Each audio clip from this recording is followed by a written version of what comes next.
My dear friends, हम देख रहे हैं ईटीपी का सेट नंबर 4। तो चलिए स्टार्ट करते हैं इस क्वेश्चन पेपर के सॉल्यूशन को, और मैक्सिमम कमेंट किया कीजिए ताकि आपके सॉल्यूशंस को जल्द से जल्द कवर करा दिया जाए। आप लोग कमेंट बहुत स्लो आते हैं, या फिर बोलिए कि कुछ ही यूज़र्स हैं जो कमेंट करते हैं, उसके अलावा उनके दोस्त या फिर उनके स्कूल के फ्रेंड जो है वो कमेंट करने में इंटरेस्टेड नहीं होते, जो कि आपके लिए एक परेशानी क्रिएट करती है। अब तक तो आपके सारे सॉल्यूशंस मैंने डाल दिए होते अगर आपने कमेंट सही समय पे किया होता तो। चलिए कोई नहीं, देर सही दुरुस्त सही, दोबारा आप कमेंट जरूर करिएगा। चलिए स्टार्ट करते हैं पहले क्वेश्चन से। प्रबंध को परिभाषित करना है। देखिए, प्रबंध को परिभाषित करने के लिए मैंने बहुत सारे वीडियोस जो बनाए हैं, उनमें सभी में सॉल्यूशन एक से बढ़कर एक सॉल्यूशंस दिए हैं। इस चैनल पे जो सॉल्यूशंस आपको मैं 50 बार बोल चुका हूँ, जो सॉल्यूशंस हम प्रोवाइड करते हैं, ऐसा सॉल्यूशंस आपको कोई भी नहीं देगा। एग्जैक्टली आंसर क्या लिखना है वही चीज़ हम बताते हैं। और ध्यान रखना, इस वीडियो को कंप्लीट देख लेना ताकि आपको मैं बताने वाला जो चीज़ें हूँ उनको नोट कर लें आप। पहला है प्रबंध को परिभाषित करना है, तो हमने यहाँ पे जो है प्रबंध को परिभाषित करने के लिए सिंपली टेलर का जो है शब्द लिख दिया है। तो टेलर के शब्द लिखोगे तो एग्जामिनर काट नहीं पाएगा, तो आप सिंपली कह सकते हैं प्रबंध यह जानने की कला है कि आप क्या करवाना चाहते हैं, और इसके बाद ये देखना कि वे इसे सर्वोत्तम एवं मितव्ययतापूर्ण विधि से करें। यानी कि जिससे आप करवाना चाहते हैं उनको ये भी देखना कि वो किस हिसाब से कर रहे हैं। बहुत ही सिंपल लैंग्वेज में हमने जो है लिखा है, FW टेलर का है स्टेटमेंट ये। आगे बढ़ते हैं नेक्स्ट क्वेश्चन की तरफ। इसका इंग्लिश वर्जन मैंने यहाँ पे दिया है, management is the art of knowing what you want to do and then seeing that they do it in the best and cheapest way. ठीक है, इसके बाद आते हैं सेकंड क्वेश्चन पे। व्यावसायिक नैतिकता क्या है, ये भी आपका क्वेश्चन पहले भी करा चुका हूं मैं। What is business ethics. तो व्यावसायिक नैतिकता व्यक्तिगत हितों तथा सामाजिक हितों में सामंजस्य स्थापित करने की एक विधि है। सिंपल लैंग्वेज में आपको लिखना है आंसर, क्योंकि आपका जो एग्जाम है ना आपके लिए टफ होने वाला है। आप 40 क्वेश्चन 1.5 घंटे में सॉल्व करेंगे, फिर सब्जेक्टिव आ जाएगा। आपका दिमाग आधा तो डिस्टर्ब हो चुका होगा, आधा बचा हुआ जो है उसमें आप कितना कर पाएंगे ये आपके ऊपर पॉसिबल डिपेंड करता है कि आप कितनी अच्छी तरीके से तैयारी कर रहे हैं। तीसरा जो क्वेश्चन है इसमें पूछा गया है बाजार क्या है, व्हाट इज मार्केट। तो मार्केट को आप डिफाइन कर सकते हैं, बाजार ऐसा स्थान है या ऐसे स्थान है जहां खरीदार और विक्रेता एक दूसरे के संपर्क में आते हैं तथा चीज़ें खरीदी व बेची जाती हैं। यानी गुड्स जो हैं वो सोल्ड होते हैं और बॉट होते हैं, यानी बाई किया जाता है। इसके बाद आते हैं नेक्स्ट क्वेश्चन की तरफ। ब्रांड क्या है, सभी आपके बीएसटी के जो सॉल्यूशंस करवाए हैं उसमें भी मैंने ब्रांड बताया है, उसके अलावा आपका ईटीपी कराया है, इसमें भी बताया है, कई सेट्स में कराए हैं हमने। फिर भी आपको दोबारा बता रहे हैं कि ब्रांड या छाप का अर्थ है उत्पादकों अथवा निर्माताओं द्वारा अपने उत्पाद की पहचान के लिए जिन व्यापारिक चिन्हों का प्रयोग किया जाता है वही ब्रांड कहलाते हैं। ठीक है, सिंपल सा लैंग्वेज है इसका। पांचवा क्वेश्चन है लेबलिंग से क्या आशय है।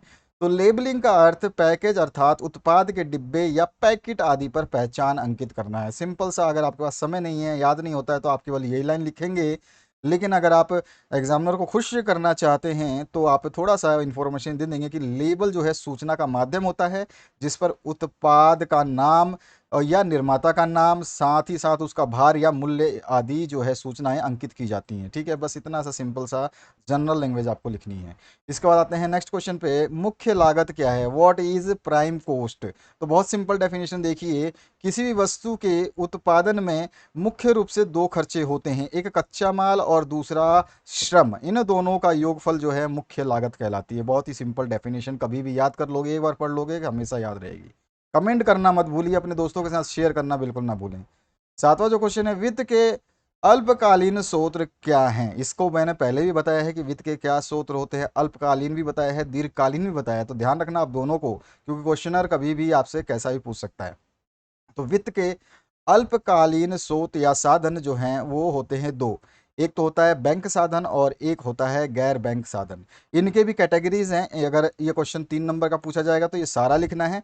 अगर आपसे ये केवल 1 नंबर का 2 नंबर का क्वेश्चन पूछा जाएगा तो केवल बैंक साधन और गैर बैंक साधन लिख दोगे, बस बहुत है। बाकी इसके अंदर जो है ये सब पार्ट आते हैं इसमें, और इसमें भी ये सब पार्ट है। क्लियर हुआ आपको क्या लिखना है। जब आपका क्वेश्चन छोटा हो तो केवल आपको दो ही नाम लिखने हैं। अगर थोड़ा सा क्वेश्चन है 2-3 नंबर का घुमा के पूछ रहा है तो आप उसको पूरा का पूरा ये सारी चीज़ें वहाँ पे लिख देंगे। ध्यान रखना है आपको। यहाँ पे sources of short term finance मैंने लिखा है इंग्लिश में भी, आप यहाँ से देख सकते हैं। बैंक सोर्सेज होते हैं और नॉन बैंक सोर्सेज होते हैं। इसके बाद आठवां जो क्वेश्चन है, कार्यशील पूंजी से आप क्या समझते हैं। तो देखिए कार्यशील पूंजी जो है ये 3 नंबर का क्वेश्चन पूछा है, तो इसके हिसाब से थोड़ा सा जो है हमें बता देना है, इसके 2 पॉइंट और लिख देने हैं। कार्यशील पूंजी के डेफिनेशन वैसे एक्चुअली एक ही लाइन में कंप्लीट हो जाती है कि चालू संपत्तियों और चालू दायित्वों के बीच के अंतर को जो है कार्यशील पूंजी कहते हैं। अब इसकी दो अवधारणाएं होती हैं, या दो तरह से हम इसको मापते हैं। एक तो होता है सकल कार्यशील पूंजी और दूसरा होता है शुद्ध कार्यशील पूंजी। अगर आप इतना भी लिख देते हो तो आपका आंसर कंप्लीट माना जाएगा। सकल कार्यशील पूंजी क्या होती है इसके बारे में एक लाइन में हमने बताई है, और आपका शुद्ध कार्यशील पूंजी क्या होती है ये भी हमने आपको एक लाइन में बताई है। तो आप इनको अच्छी तरीके से याद करें। अगला जो क्वेश्चन है, इसका जो पार्ट है इंग्लिश मीडियम के लिए, तो आप यहाँ से देख सकते हैं working capital, the difference between current asset and current liabilities is called working capital. There are two concepts of working capital, one is gross working capital और other is net working capital. नवा जो question है, वस्तु के विपणन में packing का क्या महत्व है। पैकिंग का क्या महत्व है, इंपॉर्टेंस बतानी है आपको। पैकिंग का जो है मार्केटिंग ऑफ गुड्स में क्या ये सपोर्ट करता है। तो वस्तु के विपणन में पैकेजिंग का बहुत महत्व है, क्योंकि एक अच्छा पैकेजिंग वस्तु को टूटने फूटने, सीलन, हवा पानी आदि से ग्रस्त होने से बचाता है, और वस्तु को एक स्थान से दूसरे स्थान तक ले जाने तथा संग्रहण करने में भी सुविधा रहती है। इससे परिवहन और संग्रहण व्ययों यानी खर्चों में बचत होती है। तो इस तरह से जो है पैकेजिंग का महत्व है विपणन में। ठीक है, तो यहाँ पर आप इस छोटी सी लाइन को समझा देंगे तो आपका आंसर कंप्लीट हो जाएगा। 10वां जो क्वेश्चन है, वित्तीय प्रबंध से आप क्या समझते हैं। फाइनेंशियल मैनेजमेंट पूछा है कि क्या होता है। तो देखिए वित्तीय प्रबंध जो है व्यवसाय के वित्तीय क्रियाओं से संबंधित है, और वित्तीय प्रबंध का संबंध कोषों की व्यवस्था करने और प्रबंध करने तथा उनके नियंत्रण करने से है। बस ये चीज़ें आपको लिखनी है। उसके अलावा आप व्हीलर का जो डेफिनेशन लिखना चाहते हैं, व्हीलर ने अपने स्टेटमेंट में क्या कहा है, तो वित्तीय प्रबंध एक ऐसी क्रिया है जिसका संबंध व्यवसाय की वित्तीय जरूरतों को पूरा करने के लिए पूंजीगत कोषों की प्राप्ति एवं प्रशासन से है। बस सिंपल, आपको व्हीलर का भी डेफिनेशन आप लिख सकते हैं, तो ये भी आसान है आपको। ठीक है, लेकिन ये 3 नंबर का क्वेश्चन है तो आप दोनों चीज़ें लिखेंगे तो ताकि आपके नंबर ना कट पाए। तो यहाँ पे मैंने जो है इसको लिखा है, और यहाँ पे जो financial management is connected with the financial activity of business, और financial management is connected with arranging, managing and controlling funds. तो इस तरह से आप इसको इन लाइन को भी लिख सकते हैं। आपकी मर्जी है कि आप कौन सा अकॉर्डिंग टू व्हीलर लिखना चाहते हैं, अकॉर्डिंग टू व्हीलर लिख सकते हैं। ठीक है, तो ये चीज़ आपको थोड़ा सा ध्यान रखना है। आगे बढ़ते हैं नेक्स्ट क्वेश्चन पे। आपका नेक्स्ट क्वेश्चन है, कार्यशील पूंजी को प्रभावित करने वाले 3 घटकों के नाम लिखने हैं। मैंने यहाँ पे 5-5 घटक लिखे हैं। एक्चुअली में तो ये 10-10 घटक हैं, लेकिन हमें ज़रूरत क्या है, जब क्वेश्चन ही इतना बड़ा नहीं पूछा है तो हमने 5 फिर भी आपको बताए हैं।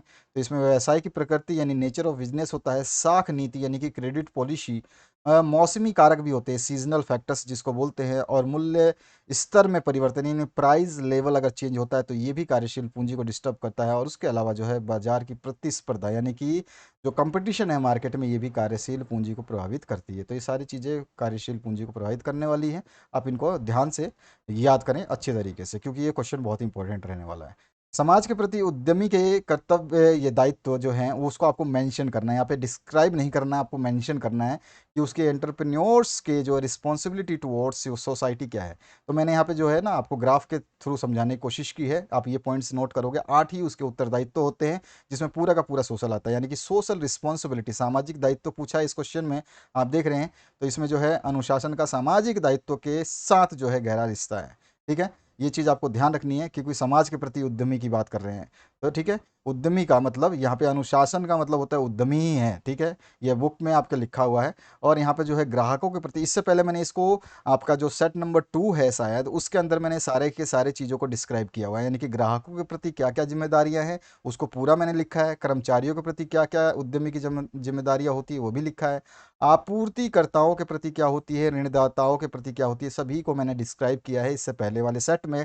उनको अगर आप देख रहे हैं इस चैनल से तो आपको सारा का सारा सोल्यूशन मिल चुका होगा। तो यहाँ पे 8 पॉइंट्स हैं, इन 8 पॉइंट्स में से आप 8 के 8 कोशिश करोगे डिस्क्राइब करने की। अगर फिर भी आपसे नहीं होता तो 5-6 तो आपको याद रखने हैं, कम से कम 5 मिनिमम आपको याद रखने हैं किसी भी हालत में। ठीक है, तो ये हिंदी वर्जन में है और यहाँ पर इंग्लिश वर्जन है, entrepreneurs responsibility toward the society. तो यहाँ पे देखिए वही 8 चीज़ों को जो है यहाँ पे लिखा गया है, ये इंग्लिश में है।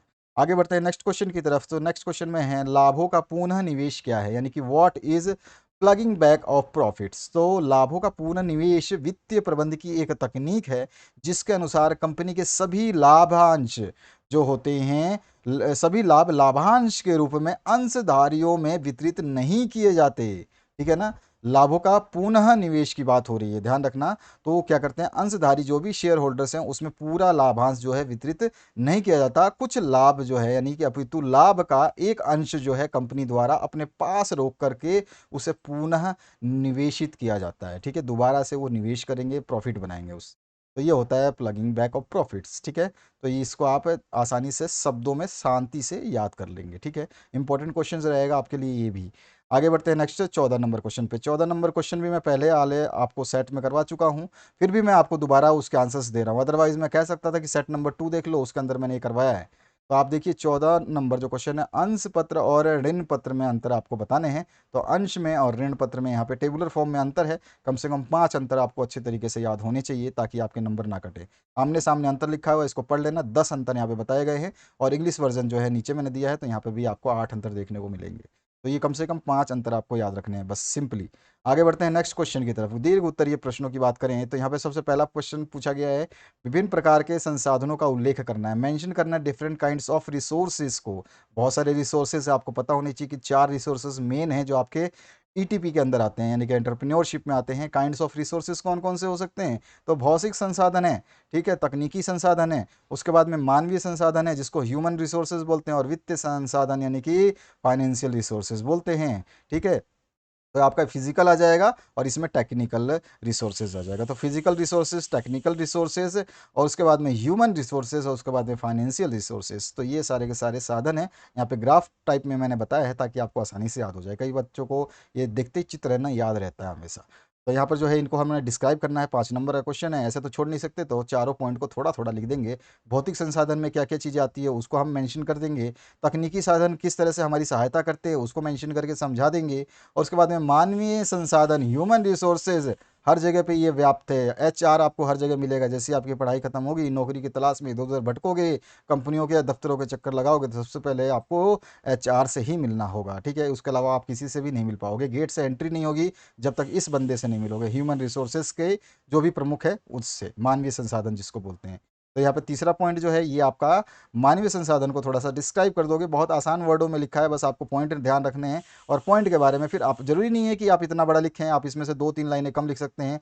आपको जितना याद होता है उतना याद कीजिए, लेकिन ऐसा ना करें कि ज़्यादा के चक्कर में बहुत कुछ भूल जाए। तो कम भी याद करेंगे चलेगा, लेकिन पॉइंट्स हमेशा, मैं हर बार वीडियो में बोलता हूँ, पॉइंट भूलना नहीं है, पॉइंट जरूर लिखना है। तो ये तीसरा पॉइंट है। और चौथा पॉइंट आपका वित्तीय संसाधन, जिसको मैंने बोला था फाइनेंशियल रिसोर्सेज, ये अंतिम संसाधन होता है जो हम लोग ईटीपी के दौरान यूज़ करते हैं, और जनरली हर जगह पे इस तरह के यही संसाधनों को यूज़ किया जाता है। इसके अलावा भी 2 संसाधन हैं, उनकी आवश्यकता नहीं है क्योंकि आपके सिलेबस से उनका लेना देना नहीं है। तो यहाँ पर जो है आप पूरा का पूरा इस तरह से लिख लेंगे। ठीक है, इससे पहले भी मैंने ये संसाधन बताए हैं, आपने दूसरे सेट्स देखे हैं। तो यहाँ पे फिजिकल रिसोर्सेज आ जाएगा और टेक्निकल रिसोर्सेज। और ये कभी कभी सीधे सीधे पूछता है कि जो संसाधन है उनके प्रकार बताइए, तो बस केवल आपको नाम लिख देने। तो ये भी ध्यान रखना है कि दूसरा क्या है आपका टेक्निकल रिसोर्सेज है, पहला है आपका फिजिकल, उसके बाद में ह्यूमन रिसोर्सेज, और उसके बाद में जो है आपका फाइनेंशियल रिसोर्सेज। ठीक है, तो इस तरह से आप इनको डिस्क्राइब कर देंगे, और इतना लिखने की जरूरत नहीं है अगर आपको याद नहीं होता, लेकिन ये सारे के सारे इंपॉर्टेंट है। हर चीज़ को यहाँ पे चुन करके लिखा गया, इससे कम नहीं कर सकते हम। लेकिन फिर भी अगर आप थोड़ा बहुत डाउट है, आपको डरते हैं, नहीं याद होता है, तो कोई बात नहीं, आप 4 लाइनें कम से कम याद कर लें, इसमें से 3 से 4 लाइनें कम से कम। तो ये हो गया आपका। आगे बढ़ते हैं 16वें क्वेश्चन पे। कार्यशील पूंजी के स्रोत आपको बताने हैं। तो कार्यशील पूंजी के बहुत सारे स्रोत हैं और बहुत इंपॉर्टेंट क्वेश्चन रहेगा ये।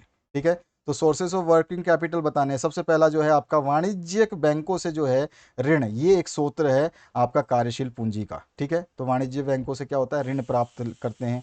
और ये भी जो बैंक है ना, वाणिज्य बैंक, अल्पकालीन वित्त जुटाने के मुख्य स्रोत माने जाते हैं। ठीक है, इसके बारे में 1-2 लाइनें लिख दोगे। और इसके अंदर ये किस तरह से ये वाणिज्य बैंक जो है ऋण देते हैं, तो इसको ये 4 प्रकार से ऋण जो है देने की कोशिश करते हैं। ठीक है, तो इस तरीके से जो है व्यवसाय की सहायता कर सकते हैं। ये 4 चीज़ें आपको नोट करनी है। अगर आप नहीं भी लिखते हो तो भी आपको सारे पॉइंट्स लिखने होंगे नीचे वाले। तो ये 4 पॉइंट अगर आपको याद रहता है तो अच्छी बात है, नहीं रहता है तो कोई बात नहीं। इसको भी डिस्क्राइब करना पड़ता है, लेकिन जरूरत नहीं है क्योंकि क्वेश्चन बहुत लंबा हो जाएगा, तो इतना लिखने की आवश्यकता नहीं है। 1.5 घंटे के पेपर में आप कम भी लिखेंगे चलेगा, क्योंकि एग्जामिनर जानता है कि आपके पास समय की कमी है। लेकिन ऐसा नहीं कि एग्जामिनर को आप बेवकूफ़ समझो। ठीक है, ये ध्यान रखना है।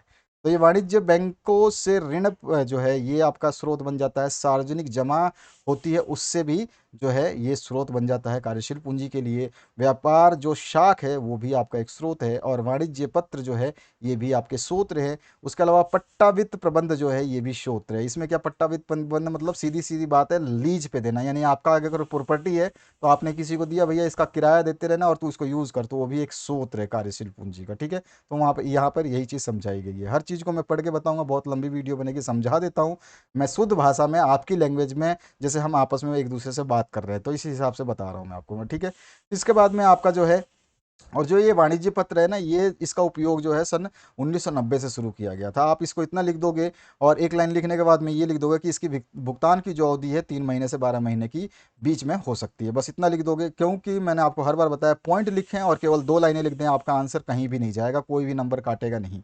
लेकिन समझाना जरूर, जो आप पॉइंट लिख रहे हो उसका पॉइंट का मीन क्या है बस। इसके बाद में छठा जो पॉइंट है आपका फैक्टरिंग, जिसको बोलते हैं हम। तो फैक्टरिंग क्या होता है कि जैसे कि किसी बैंक से कमीशन वगैरह आपको मिल जाती है। ठीक है, तो ये भी आपका फैक्टरिंग है। देनदारों से ऋण मिल जाती है, वो भी आपका जो है सारी सारी फैक्टरिंग में आती है। तो ये भी एक स्रोत है। कभी कभी डायरेक्ट फैक्टरिंग पूछ लेता है, फैक्टरिंग क्या है, तो भी आपको याद रहना चाहिए। पॉइंट बहुत इंपॉर्टेंट है, ये अलग से क्वेश्चन बनता है फैक्टरिंग। ठीक है, तो इसको थोड़ा ध्यान रखना। ये चीज़ मैं वीडियो में कुछ बोलता हूँ तो इसका मतलब ये नहीं कि मेरे को शौक नहीं है 5 मिनट का, मैं भी चाहता हूँ कि 5 मिनट में वीडियो खत्म हो जाए, लेकिन आपको समझाना मेरा उत्तरदायित्व है, जिम्मेदारी है, तो उसको तो मैं निभाऊंगा। बाकी आप देखो ना देखो, आपकी मर्जी है। तो यहाँ पर जो है इंग्लिश में लिखा है loans from the commercial bank, ये है जो एक आपका उसका सूत्र है। उसमें 4 चीज़ें मैंने बताई आपको, ओवरड्राफ्टिंग और cash credit, short term loans और डिस्काउंट ऑफ बिल रिसीवल्स, उससे सब कुछ आता है इसमें। अगर आप ये नहीं याद रख पाते हैं तो कोई दिक्कत नहीं है। उसके अलावा दूसरा जो है पब्लिक डिपॉजिट से मिल जाता है, ट्रेड क्रेडिट से मिल जाता है। उसके अलावा आपका कॉमर्शियल पेपर्स जो हैं वो ऋण पत्र वगैरह जो होते हैं उनसे मिल जाता है आपके।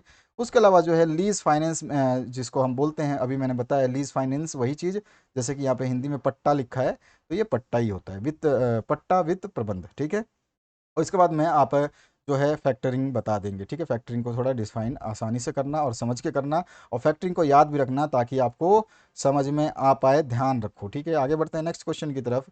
तो यहाँ पर जो नेक्स्ट क्वेश्चन है आपको, थोक व्यापारी और फुटकर व्यापारी के बीच में अंतर। आपको सभी को पता है थोक व्यापारी क्या होते हैं और फुटकर क्या होते हैं। अगर ये क्वेश्चन आता है, मेरे हिसाब से कोई भी एक स्टूडेंट नहीं होगा जो इसको ना कर पाए। बहुत ही सिंपल लैंग्वेज में मैं समझा देता हूँ एक बार आपकी भाषा में, जैसे हम यार दोस्त बात करते हैं इस तरह से। देखिए, थोक का अर्थ होता है सब कुछ जो कि आप जो माल लेते हैं पूरा थोक में लेंगे, यानी कि बहुत बड़ी मात्रा में लेंगे, जिसमें आपको कीमत जो है वो कम, अधिक माल का कीमत जो है कम होगा। कम कीमत पर अधिक माल जो है बिक्री करना जो है थोक का अर्थ होता है। और जब छोटे लाभ के लिए उपभोक्ताओं को कम मात्रा में सामान बेची जाती है, एक एक करके, दो दो करके, तो उसको खुदरा व्यवसाय के रूप में जाना जाता है। ठीक है, तो ये फुटकर व्यापार ये होता है। ठीक है, खुदरा मतलब फुटकर, ध्यान रखना। उसके बाद में थोक निर्माता और खुदरा विक्रेता के बीच में जो है ये एक दूसरे की कड़ी का काम करते हैं, यानी कि थोक निर्माता और खुदरा ये दोनों ही आपस में एक कड़ी बनाते हैं, लेकिन खुदरा विक्रेता जो है वो अपने ग्राहकों के साथ में कड़ी बनाता है। ठीक है, ये दोनों में अंतर है, खुदरा और थोक में। उसके अलावा किसी विशेष वस्तु के थोक या खुदरा मूल्य के बीच व्यापक अंतर होता है। कोई विशेष वस्तु होगी, स्पेशल चीज होगी ना, तो उसका थोक मूल्य अलग होगा और खुदरा मूल्य बहुत अलग होगा, बहुत ज़्यादा अंतर होता है उसमें। लेकिन जो है आपका थोक मूल्य जो है हमेशा खुदरा मूल्य से कम ही होता है। ठीक है ना, थोक मूल्य जो है यानी कि मैं 50 चीज़ें एक जैसी 50 चीज़ें ले रहा हूँ, तो वो 50 चीज़ें अगर मुझे 500 रुपये में पड़ती है, तो अगर मैं उसको एक एक करके बेचूंगा तो वो मैं बेचते बेचते उसमें प्रॉफिट कमाऊंगा, 1000 रुपये में बेच दूंगा उसको। ठीक है, तो ये होता है आपका खुदरा बेचना। ठीक है, उसके अलावा व्यापार, थोक व्यापार में जो है आप क्या कर सकते हैं कि इसमें जो है आपको थोक व्यापारी बनने के लिए कोई कला आपको अंदर है, ये चड्डी बनियान ले लो, ये कर लो, वो कर लो, ये सब आपको कला नहीं आनी चाहिए। आवाज़ आपका जरूरी नहीं है, बस आपके अंदर पैसा होना चाहिए, आपके पास में पावर होनी चाहिए, आपके पास में बिल्डिंग होनी चाहिए, तो आप थोक व्यापारी बन सकते हो। लेकिन एक खुदरा व्यापारी बनने के लिए आपके अंदर एक कला की आवश्यकता है। अगर कला नहीं है तो भैया सामान बिकेगा नहीं। ठीक है ना, तो सिंपली बात है, आप समझ रहे हो आप बात को।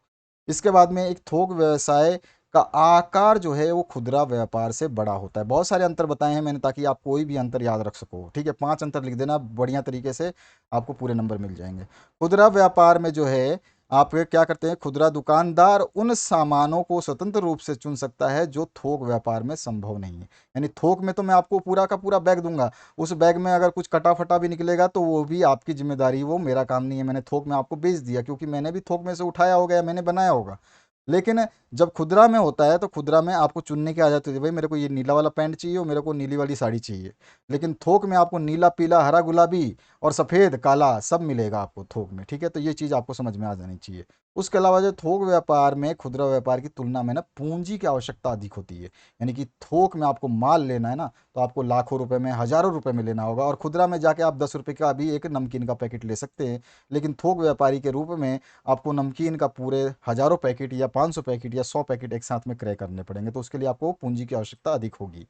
उसके अलावा खुदरा में जो है स्थान बहुत महत्वपूर्ण जो है वो है, क्योंकि आप कहाँ पे अपनी एक एक चीज़ सामान बेचने के लिए दुकान लगा रहे हैं, वो आपकी दुकान सही जगह पे होनी चाहिए। और थोक के लिए कोई भी स्थान की आवश्यकता नहीं है कि मेरा स्थान बहुत ही मार्केट के बीच में, ऐसा नहीं है। मैं अपने घर से भी थोक व्यापार कर सकता हूँ, मैं अपने घर से भी माल बेच सकता हूँ, क्योंकि मुझे थोक में बेचना है, एक एक नहीं बेचना है। ठीक है, कस्टमर्स नहीं बुलाने हैं मेरे पास, मेरे पास भी व्यापारी ही आएंगे थोक में बेचने के लिए। मेरा काम क्या है, व्यापारियों को माल बेचना है, ना कि कस्टमर्स को। ठीक है, कस्टमर्स मतलब फुटकर कस्टमर्स जो आप और मैं हैं। और थोक का मतलब होता है कि पूरा का पूरा एक बंडल। तो यहाँ पे स्थान बिल्कुल भी मायने नहीं रखता इसमें थोक व्यापारियों के लिए, लेकिन खुदरा के लिए स्थान हमेशा मायने रखता है कि आप दुकान कहाँ खोलना चाहते हैं आपका सामान बेचने के लिए। खुदरा में जो है सामान बेचते समय दुकान की उपस्थिति और वस्तुओं का प्रदर्शन सबसे अधिक ग्राहकों को आकर्षित करता है। ठीक है, और जबकि थोक में ऐसा करने की ज़रूरत नहीं पड़ती है। ठीक है, उसके अलावा थोक में जो है विज्ञापन की आवश्यकता नहीं होती है कि मेरे पास भैया ये चीज़ अवेलेबल है, कोई ज़रूरत नहीं होती है। सबको पता है कि थोक में भैया हर चीज़ मिल जाएगी, इसलिए ज़रूरत नहीं है। लेकिन जो खुदरा होते हैं उनको क्या करना पड़ता है, उनको आकर्षित करने के लिए, ग्राहकों को दिखाने के लिए जो है विज्ञापन की आवश्यकता पड़ती है। तो ये सारी चीज़ें हमने यहाँ पे 12-13 पॉइंट डिस्कस किया। आपको भी 5-6 पॉइंट अच्छे तरीके से लिखना, बढ़िया तरीके से लिखना, लैंग्वेज से यूज़ करना, नहीं तो नंबर कट जाएंगे। यहाँ पे पॉइंट जो है मैंने इंग्लिश में लिखे हैं, तो यहाँ पे आप इंग्लिश मीडियम वाले स्टूडेंट्स जो भी आप देखना चाहते हैं, आराम से वीडियो को पॉज करके एक बार पढ़िए। जो मैंने आपको हिंदी में समझाया ना, उसको आपको इंग्लिश में आसानी से समझ पाओगे। हिंदी और इंग्लिश सॉल्यूशन बनाने में बहुत मेहनत लगती है, शायद आपको पता नहीं है। और इस बार तो हमने आपके लिए सपोर्ट कर दिया, लेकिन आपकी जो कमेंट है वो थोड़ा सा ढीला रहता है, वो हमें प्रोत्साहित नहीं कर पाता है। क्योंकि एक ही बच्चा मैं देखता हूँ, वाकई में एक बच्चा है, मतलब बहुत सारे बच्चे हैं जो, मतलब उन बच्चों का मैं कहूँगा कि वो बच्चे हर दिन हर वीडियो पे कमेंट करते हैं कि सर हमारे को ये सॉल्यूशन दे दो, हमारे को ये 5 सेट दे दो, ये पांचवा सेट दे दो, ये चौथा सेट दे दो। लेकिन उससे जुड़ा हुआ या शायद उसके दोस्त हो, जो 40 बच्चे हैं उसके क्लास में, या 10 बच्चे हैं, 15 बच्चे हैं, उनमें से किसी का कमेंट नहीं आ रहा है। इसका मतलब क्या है कि वो बच्चा ही रिस्पॉन्सिबल है अपने आप में, बाकी उससे उसके जो दोस्त हैं उनको कोई फ़र्क नहीं पड़ता। तो यहाँ पर जो है location extremely important in retail, but wholesale में लोकेशन की ज़रूरत जो है मैटर नहीं करती। तो इस तरह से आप ये सारे पॉइंट्स लिख देंगे। अब आते हैं 18 नंबर क्वेश्चन में। भारतीय औद्योगिक विकास बैंक के कार्य आपको बताना है, जिसको हम आईडीबीआई के नाम से जानते हैं। आपने खूब सुना होगा नाम, IDBI। ठीक है, आईडीबीआई बैंक होता है, आपको पता होगा। आईसीआईसीआई से होता है, वो भी पता है आपको, और आईसीआईसीआई के बारे में भी पूछ सकता है इस बार एग्जाम में आपसे। तो इसके बहुत सारे कार्य हैं। उद्योग के लिए वित्त उद्देश्य के लिए एक शीर्ष वित्तीय संस्थान के रूप में कार्य करना इसका पहला कार्य है। दूसरा कार्य है उद्योगों के वित्त पोषण, प्रोत्साहन और विकास में लगी संस्थाओं के कामकाज का समन्वय समन्वय करना, यानी उनके बीच में तालमेल बैठाना कि कोई अपने आप को शहंशाह ना समझे। उसके अलावा देश के औद्योगिक ढांचे में अंतराल को भरने के लिए, यानी कि जो गैप आता है उसके लिए उद्योगों को बढ़ावा देना, विकसित करना, ये सब काम उसके अ, आते हैं। यानी कि वो योजनाओं को बनाना उसका भी प्रयास रहता है। उसके अलावा 5 काम है इसके मेनली, आपके पूरे बुक में निचोड़ लोगे तो 5 ही काम मिलेंगे इसके मेन। तो इस पांचों को याद रखना है, और पांचों में से एक भी छोड़ना नहीं है, इसलिए बता देता हूँ कि ये पांचों पॉइंट याद रखना। इसके अलावा आईसीआईसीआई का भी याद रखना है आपको। तो देश के लिए जो है औद्योगिक ढांचे के अंतराल को जो है भरता है। उसके अलावा जो है उद्योग के संवर्धन और विस्तार के लिए जो प्रशासनिक और तकनीकी सहायता है ये भी देता है, और बाजार और निवेश अनुसंसाधन और सर्वेक्षण करता है, ये सब कुछ काम करता है। तो यहाँ पे 5 पॉइंट इनको नोट कर लेना बढ़िया तरीके से। यहाँ पे 5 पॉइंट जो है आईडीबीआई के फंक्शंस जो है वो हमने यहाँ पे पाँचों पॉइंट लिखा हुआ है, जो कि आपके लिए महत्वपूर्ण रहेगा, और ये पाँचों पॉइंट अच्छे तरीके से याद कर लेना। ठीक है, तो ये 5 पॉइंट हैं जो हमने ऊपर अभी डिस्कस किए। अब आते हैं नेक्स्ट क्वेश्चन की तरफ, जो अंतिम क्वेश्चन रहेगा आपका। देखिए आप 18 नंबर जो क्वेश्चन है ना, ये 2 बार पूछा गया, देखो यहाँ पे मिसप्रिंट है। मतलब आपके पास मॉडल पेपर होगा, देखना उसमें 18 नंबर 2 बार मिलेगा, लेकिन आपका 18 नहीं 19वां नंबर लास्ट वाला है। प्रबंध को परिभाषित करना है, प्रबंध को हम ऑलरेडी परिभाषित कर चुके हैं पहले क्वेश्चन में, और इसके महत्व की विवेचना करनी है कि प्रबंध का महत्व क्या है, वो क्या काम करता है, तो ये हम बता देंगे। तो सबसे पहले तो मैंने FW टेलर का जो शब्द बताया था स्टार्टिंग में, उसी को मैंने यहाँ से वापस रिपीट किया है, क्योंकि बार बार मैं कई सारे डेफिनेशंस नहीं बताऊंगा, और दूसरे सेट्स में दूसरे डेफिनेशंस बताए हैं, तो आप चाहें तो उसको याद करें, यहाँ पे इसको याद करें, कोई इशू नहीं है। और जब भी आप किसी एक प्रबंधक का मतलब एक क्या कहते हैं आपके किसी भी वैज्ञानिक का नाम लिखते हैं, कोई भी जो अपने शब्द देता है तो उस शब्दों को कोई भी गलत नहीं ठहरा सकता। तो इसलिए कभी भी जब आप किसी की डेफिनेशन वगैरह याद करें तो हमेशा किसी ना किसी नामी आदमी का डेफिनेशन जरूर लिखें, ताकि एग्जामिनर उसको काट ना पाए, ठीक है। तो ये चीज़ आप एक छोटे से वर्ड में आपको पूरा मिल जाएगा। अगर आप वैसे विस्तार करेंगे तो प्रबंध को थोड़ा सा आपको डेफिनेशन मैंने दिया है, प्रबंध का वीडियो देखना, प्रबंध को बहुत अच्छे तरीके से मैंने बताया है, जिसमें सामंजस्य सब कुछ स्थापित कर करके मैंने वो डेफिनेशन बताई है। उसके बाद में है जो है प्रबंध का महत्व आपको बताना है। तो प्रबंध के महत्व जो है यहाँ पे आप देख सकते हैं, 5 कम से कम आपको लिखने हैं, यहाँ पे 7 लिखे हैं, इसमें से केवल 5 आपको याद रखने हैं ढंग से। तो प्रबंध किसी व्यवसाय का मस्तिष्क है, मस्तिष्क है, मस्तिष्क मतलब उसका दिमाग है। क्या है? मैनेजमेंट जो है उसका दिमाग है, मैनेजमेंट नहीं है तो वो मतलब कह सकते हैं कि व्यवसाय ही नहीं होगा। यहाँ पे देखो लिखा भी होगा कि जिस प्रकार मस्तिष्क के बिना मानव शरीर अस्थि पंजर है, यानी कि केवल हड्डियों का शेष है, उसी प्रकार से प्रबंध के बिना जो व्यवसाय है वो मृत प्राय है, यानी कि उसका कोई वैल्यू नहीं है, वो व्यवसाय चलेगा ही नहीं प्रबंध के बिना, ठीक है। हर चीज़ आपका स्कूल भी प्रबंध के ही हिसाब से चलता है, प्रिंसिपल, प्रिंसिपल के नीचे सब प्रिंसिपल, फिर टीचर, फिर हेड टीचर, आपका क्लास टीचर, अलग अलग मतलब इस तरह से प्रबंध होता है, वो उसी को बोलते हैं हम प्रबंध। आप अपने सिंपली लैंग्वेज में समझो तो प्रोफेसर डोनेल ने जो है अपने शब्दों में बहुत अच्छा बोला था कि शायद प्रबंध से अधिक महत्वपूर्ण मानव क्रिया का कोई और क्षेत्र नहीं है। तो ये वाकई में हर जगह लागू होता है, इसलिए इसके जो ये स्टेटमेंट को माना जाएगा और अच्छा स्टेटमेंट है। संक्षेप में प्रबंध का महत्व जो है निम्नलिखित तथ्यों से जो है आप क्या कर सकते हैं, स्पष्ट कर सकते हैं। तो इंपॉर्टेंस बता देंगे, इंपॉर्टेंस कहाँ कहाँ होता है। तो मैनेजमेंट हेल्प करता है अचीविंग प्री डिटरमाइंड ग्रुप्स गोल, यानी प्रबंध पूर्व निर्धारित सामूहिक उद्देश्यों को प्राप्त करने में सहायता प्रदान करता है। पहला पॉइंट ये है, इसमें एक लाइन में मैंने खत्म कर दिया, देखो बढ़िया तरीके से। उसका दूसरा पॉइंट है प्रबंध से जो है कुशलता बढ़ती है, यानी कि ये क्या करता है, इंक्रीज करता है एफिशिएंसी, इसलिए इसका महत्व है। उसके अलावा प्रबंध जो है शारीरिक संगठन तैयार करता है, यानी क्रिएट करता है डायनामिक ऑर्गेनाइजेशन, ठीक है। उसके अलावा जो है आपका प्रबंध क्या करता है, व्यक्तिगत उद्देश्यों को प्राप्त करने में सहायता करता है, यानी कि आपने जो गोल फिक्स किए हैं उसको भी जो है अचीव कराने में मदद करता है। उसके अलावा समाज के विकास में, यानी कि पूरा का पूरा सोसाइटी को क्या करता है, हेल्प करता है डेवलपमेंट करने में। प्रबंध नहीं होगा तो सोसाइटी अपनी मर्जी से करेगी, सब कुछ तहस नहस हो जाएगा, ठीक है। तो यहाँ पे प्रोफेसर लॉरेंस ने भी लिखा है, आप ये चाहें तो ये स्टेटमेंट भी दे सकते हैं इसमें, ठीक है। आगे जरूरत नहीं होगी फिर, अगर आपने प्रोफेसर लॉरेंस का जो है स्टेटमेंट लिख दिया ना, ये छोटा सा, केवल प्रबंध व्यक्तियों का विकास है, ना कि वस्तुओं का निर्देशन, अगर केवल इतना लिख दिया तो ये आपका जो 5वां पॉइंट है ना, इसको कंप्लीट माना जाएगा, भले ही आप आगे की लाइन ना लिखो। ये चीज़ें मैं आपको बताता हूँ वीडियो के दौरान, इसीलिए आप लोग जो वीडियो देखते हो वो समझ जाते हो। उसके बाद में जो है संसाधनों का अनुकूलतम उपयोग में सहायता करता है। तो ये help in optimum utilisation of resources, कम से कम संसाधनों का उपयोग करके अच्छा प्रॉफिट कमाना, अच्छी चीज़ें करना। और यहाँ पे प्रतिस्पर्धा का सामना करने में सहायक होता है, यानी कि जो है कंपटीशन होता है, तो प्रबंध जो हमारा वो क्या करता है, कंपटीशन को झेलने में या फिर उसके साथ लड़ने में हमें सहयोग प्रदान करता है। तो यहाँ पर जो है आप देख सकते हैं। इसका जो है इंपॉर्टेंस ऑफ मैनेजमेंट मैंने इंग्लिश में लिखा है, और इसके 5 पॉइंटों को आपको याद करना है। Management helps in achieving group goals, management increase efficiency, उसके अलावा मैनेजमेंट क्रिएट डायनेमिक ऑर्गेनाइजेशन, उसके अलावा management helps to achieve personal objective as well as management helps to achieve the development of society. तो इस तरह से ये 5 पॉइंट आपको कम से कम लिखने हैं। तो मिनिमम मैंने 5 पॉइंट ही दिया, और भी एक्स्ट्रा लिख सकते हैं, जैसे मैंने यहाँ पे 7 पॉइंट बताए हैं, वो आपकी मर्जी है, आप 2 पॉइंट और भी ऐड कर सकते हैं, लेकिन 5 पॉइंट से ज़्यादा ना लिखें, और उतना ही लिखने का आपके पास समय रहेगा। तो आशा करता हूँ इस वीडियो को आपने अभी तक लाइक कर दिया होगा और दूसरों के साथ में शेयर भी कर दिया होगा, और नेक्स्ट वीडियो के लिए कमेंट जरूर करें, मैक्सिमम शेयर करें, मैक्सिमम कमेंट करें, ताकि आपके सॉल्यूशंस को कंप्लीट करा दिया जाए। Thank you very much, have a good day.